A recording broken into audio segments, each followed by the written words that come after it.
Ladies and gentlemen, welcome back to the Chip Over the Top Rugby Podcast. My name is Ryan. If you are new here, welcome. If you've been here before, welcome back. Before we continue, make sure you give this video a thumbs up. Let's see if we can hit over 100 likes on this video. That would be absolutely fantastic and help grow the channel. Speaking of growing the channel, make sure you leave a comment below. Let me know your thoughts. And also, if you are new here, make sure you hit that subscribe button below because it does help. We are well on our way, ladies and gentlemen, to 500 subscribers, and I can't thank you all enough. So without further ado, round 2 now of the Rugby World Cup. The group stages is done and dusted. But as we know, the dust won't settle until we start talking about round 3, which is coming up this week. So before we move on, let's just quickly talk about the results of the round, shall we? So starting with France against Uruguay, France winning that one. I don't think it was up for debate that France were going to win. They did beat Uruguay 27 points to 12. But I don't think I've wanted, me personally, as a neutral fan of that game, obviously I had no vested interest in whether France or Uruguay won. I haven't wanted France to lose a game like that for a long time. I think the last time was maybe when they had Wales in the World Cup and Sam Warburton got that red card. I wanted France to lose that game big time. But that is here nor there. Uruguay played fantastically. Let's just quickly touch upon that. Uruguay played incredible, scored the opening try. Very hard done by a couple of decisions, especially not getting that yellow card upgraded to the red. It was very similar incident in previous games where that would have easily gone into a red card situation, and Uruguay could have capitalized on it. France should have lost. Personally, Uruguay was the better team, and I think this is the narrative, isn't it, of the World Cup, is that people are so bewildered that Tier 1 nations are struggling in instances against up-and-coming Tier 2 nations. But let's just quickly touch upon that, right? Because I was going to touch upon it later on, but I thought, no, let's just do it right now. So there are people online who are coming out of the woodwork, obviously at World Cup times, getting involved in rugby and not really focusing on the 4 years leading up to the World Cup. So let's talk about Uruguay very quickly here. They've qualified for the last 3 World Cups and 2 others previously.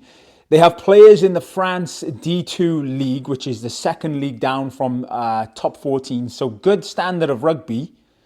They also have players in the MLR, right? So obviously not the best leagues, but still playing incredibly well. Professional setups nonetheless. Again, let's talk about Portugal, because we're going to get onto that in a second. A lot of their players play in the D2. They play 7s. Georgia, we obviously know Georgia has a fantastic setup. They've been up and coming. So these Tier 2 nations are slowly increasing to be competitive against Tier 1. Now, obviously, they're not going to be there quite yet. It's going to take a little bit of time, but they're getting there.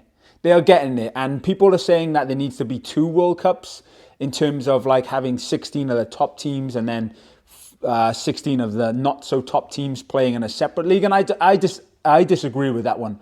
I think you have to have these players on display against Tier 1 nations just to compare. They're not playing against these top teams. They're never going to become a top tier team themselves. So there we go. Back to the results. New Zealand beating Namibia, as expected, 71 points to 3. Samoa, great showing from Samoa, beating Chile 43 points to 10.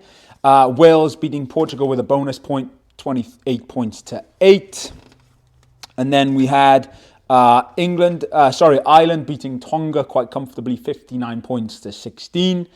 South Africa beating Romania, which we expected. Interestingly, they did have 4 scrum halves on their starting 23, 76 points to 0. And then the big games on the weekend, Australia losing to Fiji, 15 points to 22 Fiji. And England beating Japan, 34 points to 12. So before the World Cup, Pool B was considered the group of death. Ireland, South Africa, Scotland. And the narrative was that Fiji in Pool C were the underdogs. But let's not forget, Fiji pushed France. They beat England. They dominated the Pacific Cup. And they played exceptionally well in the other warm-up games.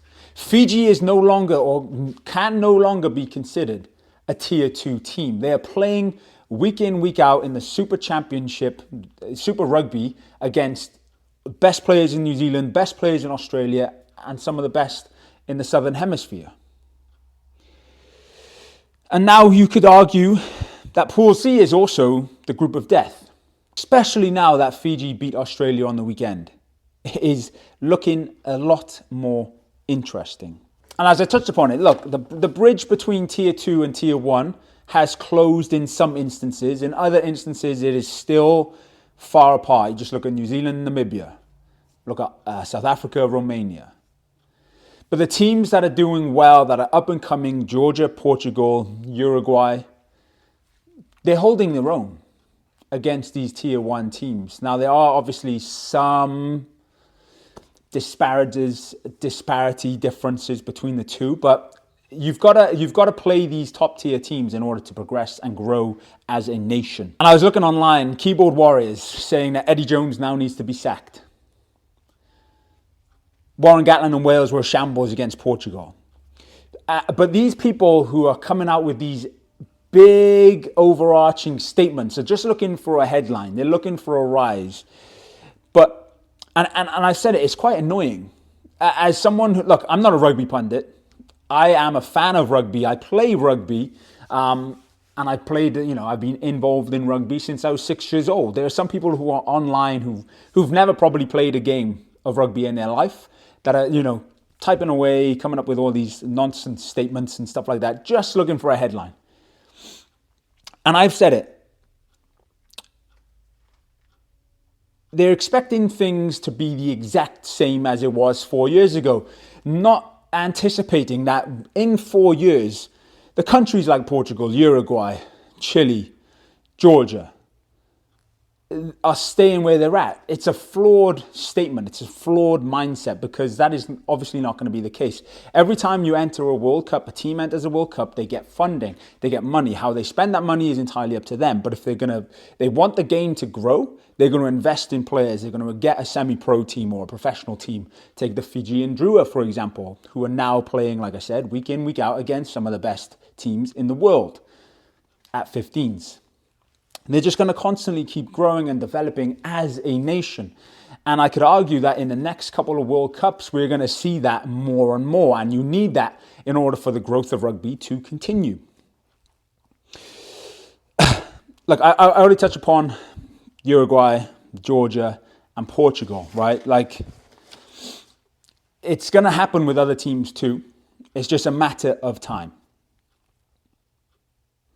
For me, it's as a fan of rugby, it's great to see these so-called Tier 2 nations pushing Tier 1 teams to the brink and making them actually work hard for the result at the end of the day. And it's just great. It's a great spectacle. It's so good to see. And what you noticed, especially with France against Uruguay, is that kind of France went into it maybe like almost expecting that they were going to win comfortably. But that was not the case. France were tested massively. Yet France weren't ridiculed in that. But the narrative that, when Wales play a Portugal, for example, the press goes crazy over that. When England lose to Fiji, it's like, okay, all on Fiji. There's not much negativity elsewhere. It's almost like there's a narrative in world rugby that we want Wales to lose, or we want these other teams to lose. It just doesn't make sense for the growth of the game.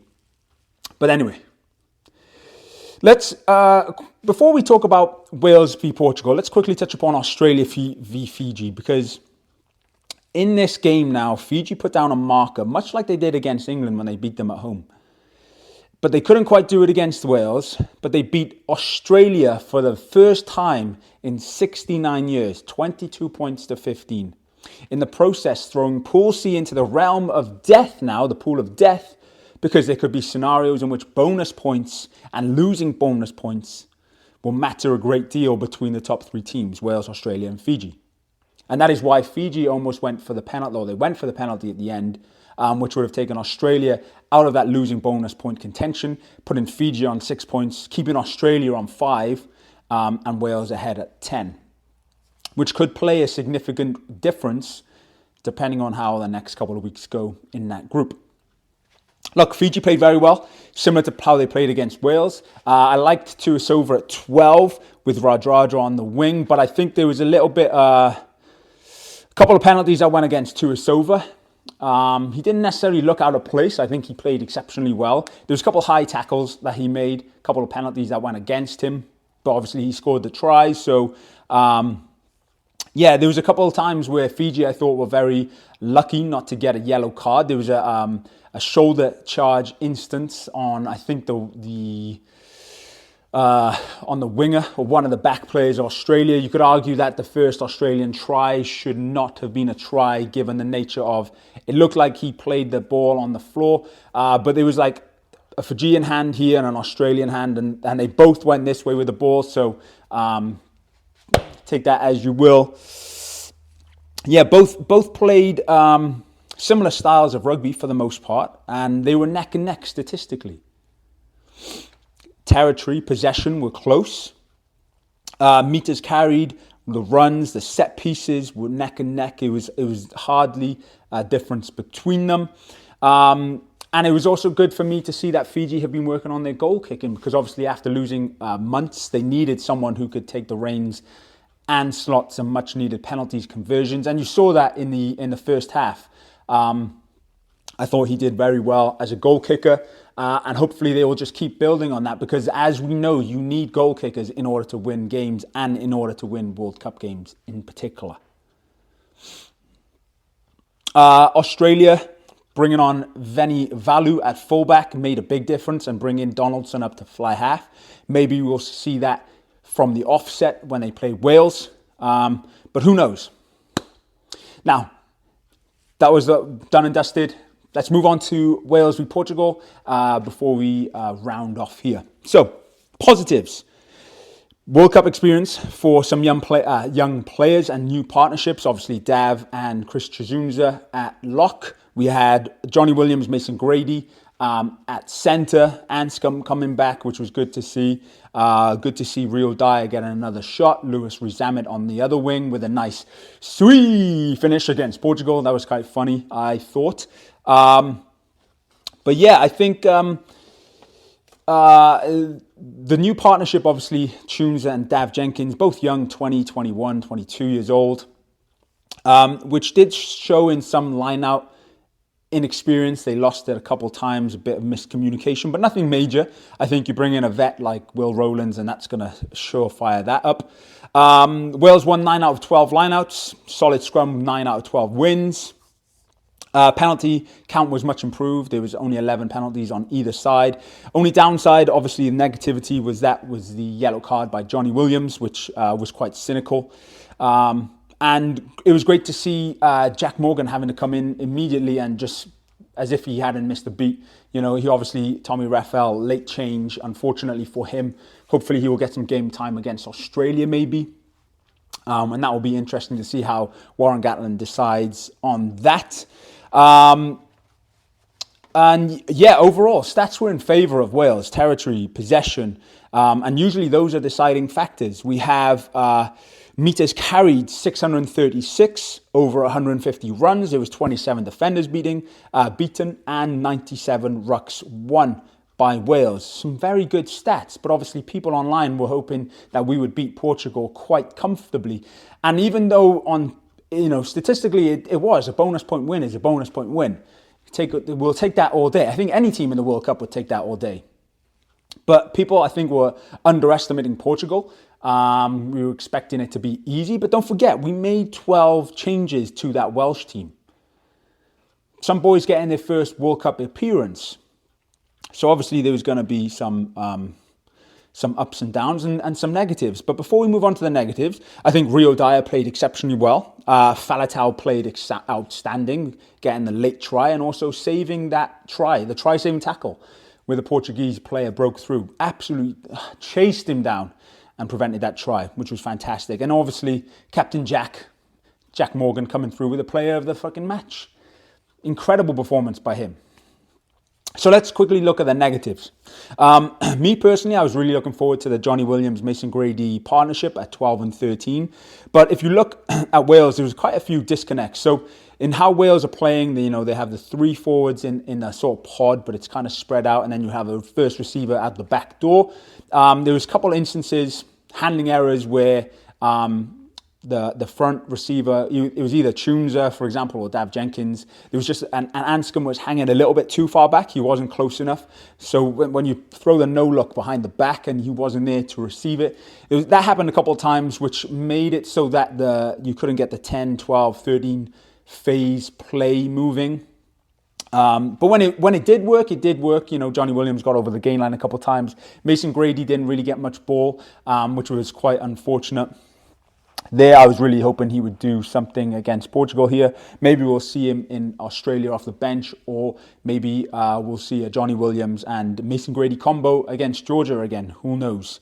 So we couldn't string a few phases together in the back play, which resulted in more kicks and whatnot. We made way less tackles.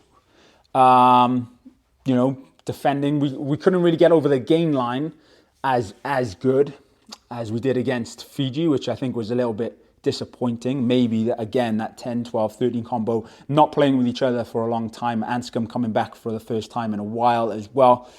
And there were quite a few handling errors, as I already said. Johnny and Mason only got 16 carries between them. Anscombe, I think, tried doing too much at the line of attack. Kicked it away a few times where he maybe should have gone up to the line and just did a slight little pop pass, possibly. But yeah, he just wasn't quite on the mark. So yeah, a couple negatives, but at the end of the day, overall, a bonus point is a bonus point win. And it was right down to the last play to achieve that, but Wales would take that. I think anybody would take that. And like I said, there's so much negativity online, right, saying that Wales were poor. But look, we're sitting on top of the group against Australia and Fiji with 10 points. We are sitting comfortable. Now, obviously, we do have to beat Australia and we probably do have to beat Georgia in order to guarantee a place in the quarters. But that's what you want. You don't want an easy ride into the quarters. You want to be able to put down a marker in the pool games. We already beat Fiji, who were favourites in that game. Let's not be frank about that. They were absolute favourites going in. I know people saying Wales were, but no. The way that Fiji have been playing, they beat England, for Christ's sake. Fiji were favourites going into that game, and Wales handled that test. We've got to handle another test against Australia, and then we've got Georgia. We made 12 changes to the side that beat Fiji. 12 changes against a good Portugal side.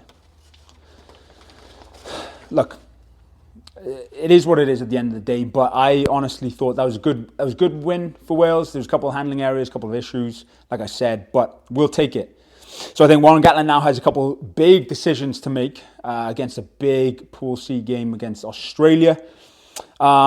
So yeah, let me know your thoughts below on the weekend. Let me know your thoughts on the Wales v Portugal game. Like I said, I thought it was good overall to get the W, to get the bonus point. And I will be happy. I think Welsh fans are just always seeking out against a Portugal or against I don't know, if we had Namibia in our group, we would expect to put 50, 60 points on them, for example. But don't forget, you made these changes so you can try and see partnerships and try and get these connections. It's difficult to do that after, if you've not had much game time. Yeah, you can do it in training, but in training you don't have Portugal coming flying up at you like they were playing dog-leg defense. That's why when Mason Grady got the ball, he was pretty much man and ball tackled all the time.